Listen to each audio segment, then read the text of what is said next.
Here is the continuation of the chapter Colonialism and the City. So the next topic is planning a new capital, एक नई राजधानी की योजना. So the British were fully aware of the symbolic importance of Delhi. British Delhi के सांकेतिक महत्व के बारे में अच्छी तरह से जानते थे. ये कौन से सांकेतिक महत्व है? Let's discuss. Actually before the colonial rule Delhi became the centre of power and administration under the Mughal kingdom. तो जैसा कि हम जानते हैं कि कॉलोनियल रूल से पहले दिल्ली जो था वो पावर और एडमिनिस्ट्रेशन सत्ता और प्रशासन का महत्वपूर्ण केंद्र था मुगल शासन का. So and before the Mughal शासन Delhi became also an important place of the other dynasties. और मुगल शासक से पहले भी दिल्ली जो था वह बाकी डायनेस्टी का भी एक इम्पॉर्टेंट सेंटर बना था, एक इम्पॉर्टेंट केंद्र था. So after the revolt of 1857, many spectacular events were held there. 1857 की घटना के बाद बहुत सारे महत्वपूर्ण कार्यक्रम के आयोजन दिल्ली में किए गए. In 1877, Viceroy Lytton organized a दरबार to acknowledge Queen Victoria as the Empress of India. 1877 में वायसरॉय लिटन ने एक दिल्ली दरबार का आयोजन किया गया और इस दरबार में ब्रिटेन की महारानी क्वीन विक्टोरिया को ब्रिटिश भारत के एम्प्रेस के रूप में, साम्राज्ञी के रूप में घोषित किया गया. Remember that Calcutta was still the capital of British India. लेकिन अभी तक कलकत्ता जो थी वह ब्रिटिश इंडिया की राजधानी थी. बट द ग्रैंड दरबार was being held in Delhi. लेकिन ये जो ग्रैंड दरबार था उसे दिल्ली में आयोजित किया गया था. Why was this so? ऐसा होने का क्या कारण था? During the revolt the British had realise that Mughal empire was still important to the people and they saw him as their leader. So 1857 के विद्रोह के समय ब्रिटिश ने यह रियलाइज़ किया गया कि मुग़ल शासक अभी भी यहाँ की जनता के लिए बहुत ही महत्वपूर्ण है और मुग़ल शासकों को यहाँ की जनता अपने लीडर के रूप में देखती है. It was therefore important to celebrate British power. इसलिए यह ज़रूरी था कि ब्रिटिश पावर को सेलिब्रेट किया जाए with pump and show in the city the Mughal Ampere's had earlier ruled.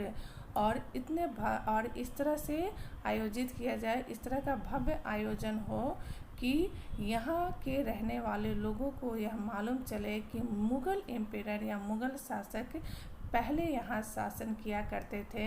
And the place which had turn into a rebel strong hold in 1857. और 1857 के विद्रोह के बाद ये प्लेस जो है चेंज हो चुका है और यहाँ पर ब्रिटिश सत्ता का अधिकार हो चुका है. In 1911 when king George V was crowned in England. 1911 में जब किंग जॉर्ज V को इंग्लैंड का राजा बनाया गया, a durbar was held in Delhi to celebrate the occasion. एक दरबार का आयोजन दिल्ली में किया गया इस घटना को सेलिब्रेट करने के लिए. The decision to shift the capital of India from Calcutta to Delhi was announce at this durbar. और इसी दरबार में यह निर्णय लिया गया कि दिल्ली को भारत का कैपिटल बनाया जाएगा और कलकत्ता से ब्रिटिश भारत का कैपिटल कलकत्ता से शिफ्ट कर दिल्ली लाया जाएगा. New Delhi was constructed as a 10 square mile city on Raisina hill south of the existing city.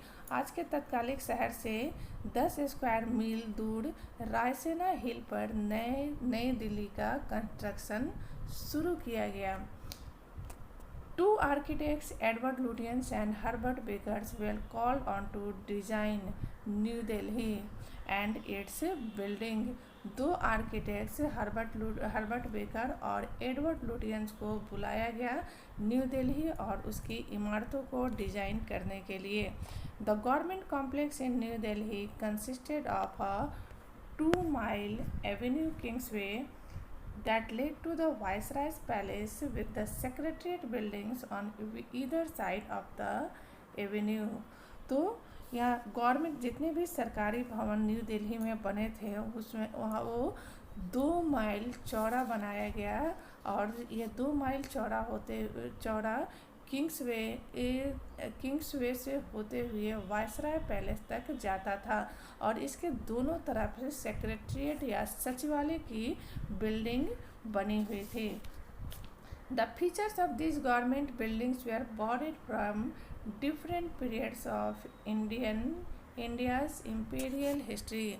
और इन जो बिल्डिंग्स, ये जो इमारतें थी, इसके जो भी फीचर्स थे वो भारत की पुराने डिफरेंट पीरियड्स, विभिन्न काल के शाही आर्किटेक्ट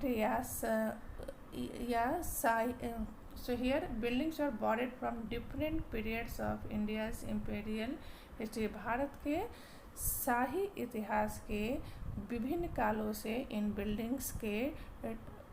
बिल्डिंग्स के डिजाइन लिए गए थे। But the overall look was classical Greece, लेकिन इसका जो ओवरऑल लुक था वह क्लासिकल ग्रीस या यूनान के आर्किटेक्ट की तरह था। For instance the central dome of the viceroy's palace was copied from the Buddhist stupa. जैसे कि यहाँ पर एक एग्जाम्पल दिया गया है कि वायसराय पैलेस का जो सेंट्रल डोम था वह बुद्धिस्ट स्तूपा एट सांची का जो बुद्धिस्ट स्तूप है उससे यह कॉपी किया गया था। And the red stone and carved screens और जालीज वर बॉर्डर्ड फ्रॉम मुगल आर्किटेक्चर। और इसमें लाल पत्थरों या रेड सैंडस्टोन और उसमें कार्व किए हुए जो जाली, नक्काशीदार जिन जाली का इस्तेमाल किया गया था इस बिल्डिंग्स में, वह मुगल आर्किटेक्चर से लिए गए थे। But the new buildings had to assert British importance, लेकिन नई इमारतों को ब्रिटिश के महत्व को दिखाना था। That is why the architect made sure that the viceroy's palace was higher than Shahjahan's Jama Masjid. So नई दिल्ली में ब्रिटिश पावर के महत्व को दिखाना था, ब्रिटिश इम्पोर्टेंस को दिखाना था, इसीलिए आर्किटेक्ट को यह देखना था, इस बात का ध्यान रखना था कि वायसराय का जो पैलेस हो वह शाहजहानाबाद या शाहजहां द्वारा बनाए गए जामा मस्जिद की इमारत से ज़्यादा ऊंची हो।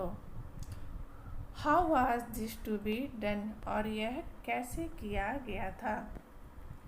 New Delhi took nearly 20 years to build. New Delhi को लगभग 20 साल लगे इसे निर्माण होने में। The idea was to build a city that was a stark contrast to Shahjahanabad.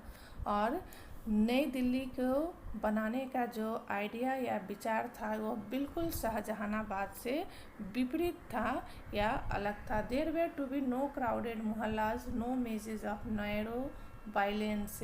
नहीं, यहाँ पर कोई भी भीड़ भरे मोहल्ले नहीं थे और पतली और संकरी गलियाँ नहीं थी।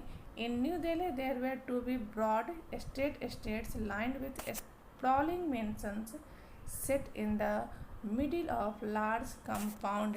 नई दिल्ली जो था वो चौड़ा बनाया गया था, उसकी गलियां बिल्कुल सीधी जाती थी और बड़े बड़े मेंशंस इमारतें बनाई गई थी जिसके चारों तरफ बहुत ही बड़ा कंपाउंड हुआ करता था। The architects wanted new Delhi to represent a sense of law and order. Architects चाहते थे कि न्यू दिल्ली ऐसा बने जिससे कि यहाँ लॉ और ऑर्डर की अनुभूति हो। In contrast to the chaos of new Delhi old Delhi, जो कि पुराने दिल्ली से बिल्कुल ही विपरीत था। The new city was also had to be a clean and healthy space.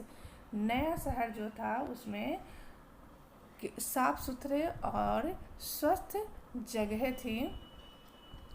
The British saw overcrowded space as unhygienic and unhealthy, the source of disease. British ने देखा कि शाहजहानाबाद जो था वह बिल्कुल ही भीड़ भरा, अनहाइजेनिक, अस्वस्थ और बिल्कुल और असुरक्षित इलाका था, जो कि बहुत तरह की बीमारियों का एक सोर्स या स्रोत था. This meant that new Delhi had to have better water supply, sewage disposal and drainage facilities that the old Delhi. इसका मतलब था कि जो नई दिल्ली थी वहाँ वाटर से पानी की अच्छी व्यवस्था हो, सीवेज डिस्पोजल, गंदगी का डिस्पोजल का अच्छा तरीका हो, और नालियों का या गंदे पानियों को निकासी की अच्छी व्यवस्था हो. It had to be green with trees and parks ensuring fresh air and adequate supply of oxygen.